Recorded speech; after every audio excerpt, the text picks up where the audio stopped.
Now I would like to invite Honorable Speaker of Assam Legislative Assembly,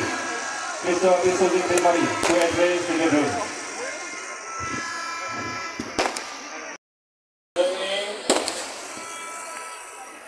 Bodoland Gillian's Ball Party.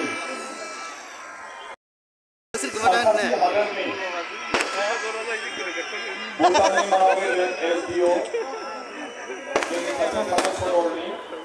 आरो बिथांनि गुबुन गुबुन लोगो officer बिथांमोन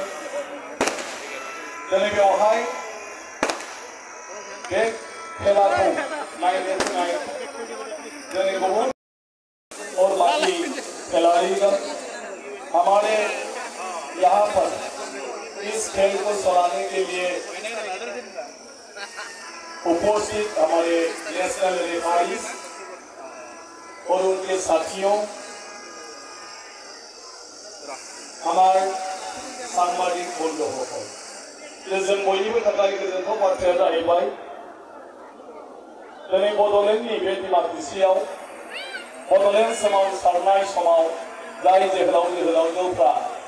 गावसिनि बेसेन बह्रा जिउखौ बावनो गोनां जादोंमोन जायफोरनि न'खरा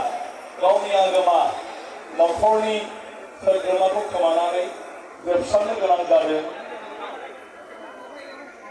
जायनि थाखाय जों दिनैहाय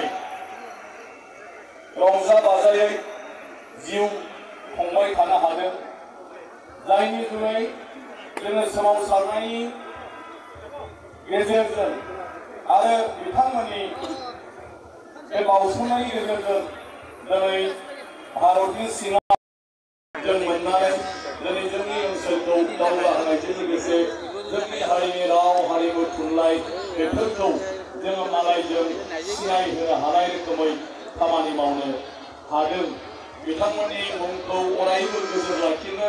बिथांमोनखौ जेब्लाबो जों गोसोखांनो